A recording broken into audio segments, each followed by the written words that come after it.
મૂળી તાલુકાના ખેડૂતો બન્યા પાયામલ।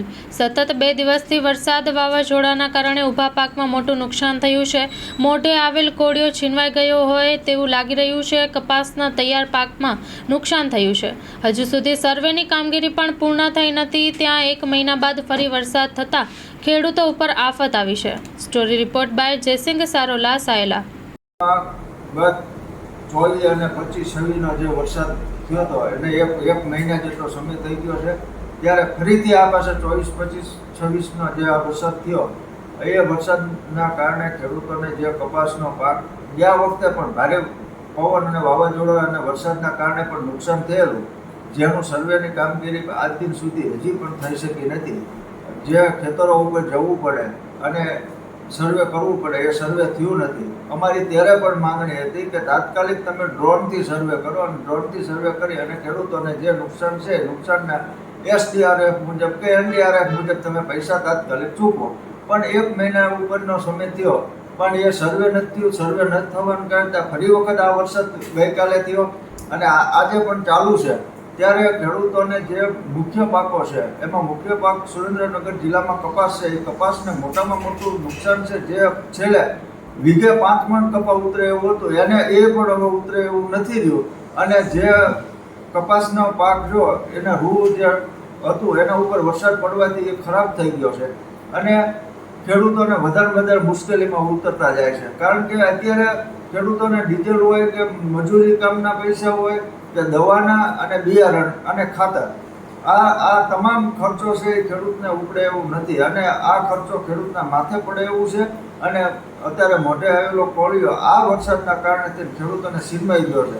ત્યારે ખેડૂતોની એક જ માંગ છે કે તાત્કાલિક તમે જે આ સર્વેની કામગીરી છે એ પૂર્ણ કરો। ખેડૂતોને જે પણ SDRF કે NDRF મુજબ જે ચૂકવણું કરવાનું હોય તાત્કાલિક ગુજરાત સરકાર જાહેરાત કરે। હજી આજ દિન સુધી કોઈ પણ જાહેરાત પણ કરવામાં આવી નથી કે ખેડૂતોને આ પ્રમાણે ચૂકવવામાં આવશે। ત્યારે આજે મૂળી તાલુકામાં ગઈકાલ રાત્રિનો જે વરસાદ છે આજ સવાર સુધીમાં 4 ઇંચ જેટલો અંદાજે વરસાદ પડી ચૂક્યો છે અને ભારે પવનના કારણે અને ઊભા પાકને નુકસાન થયું છે। જેમાં મુખ્યત્વે જુવાર હોય, બાજરી હોય, કપાસ હોય, તલ હોય, આ બધા પાકો રહ્યા એ સંપૂર્ણ નષ્ટ પામ્યા છે। ત્યારે ખેડૂતો હવે જાય તો ક્યાં જાય તેવી પરિસ્થિતિ સર્જાણી છે। મારું નામ છે અરજુભાઈ, મારું ગામ છે સટલા। આ છે ને વરસાદ આ મહિના પહેલાં થયો તે બધું ઓલું બગડી ગયું બધું અને કપા અત્યારે કોક ઝીંગા થયા હતા એ વરસાદ ખૂબ અત્યારે થયો તે હવે ઉગવાની તૈયારી છે કપાને અને તલબળ તો બધા ભરી ગયા।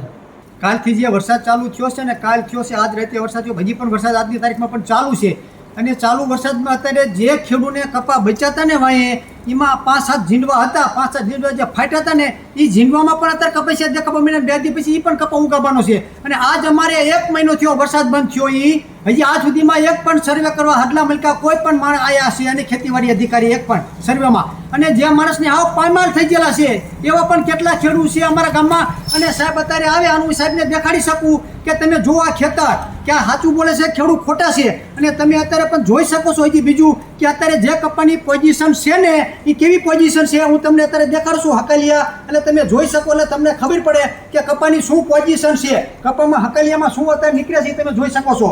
આ મારા હાથમાં હકાલિયું છે તમે જોઈ શકો છો ઉપર કપાસિયા દેખાય છે। હવે આ કપામાં શું નીકળે કે 3 દી પછી આ કપાસિયો લીલો રહે એટલે આમાં કોટો કાઢવાનો છે અને તમને ખબર બીજા પણ કપાસિયા તમે જોઈ શકો।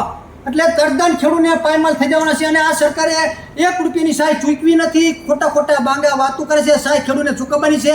ઉદ્યોગપતિને કરોડો રૂપિયા માફ કરવાના હોય, ખેડૂતને સીસી લોન હોય 2 લાખ 3 લાખની જો એ માફ કરવાના સરકારમાં તેવડ ના હોય તો સરકારને રાજીનામું દઈ દેવું પડે બધા ધારાસભ્યને અને ખેડૂતની વાતે જે સરકાર ખેડૂતનું કામ કરે ને આના કરતાં કોંગ્રેસ હાથ ઘણી હારી હતી। ખેડૂત હમું તો જોતી હતી, આ સરકાર હમું નથી વાયદા દીધા। સર્વેમાં 1 રૂપિયો 5 વર્ષથી કોઈ ખેડૂતને આવ્યો નથી અને હજી પણ આપવાનો નથી।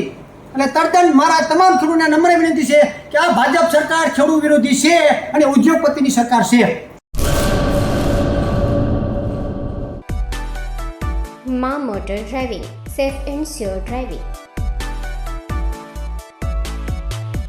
ડ્રાઇવિંગ એ શોખ સાથે આપની મોટી જવાબદારી પણ છે। અમારા ઇન્સ્ટ્રક્ટર દ્વારા સચોટ અને સરળ માર્ગદર્શન. આપની રોજની તાલીમની માહિતી મેળવીને શું અધુરાશ છે એના ઉપર પૂરું ફોકસ કરાય છે.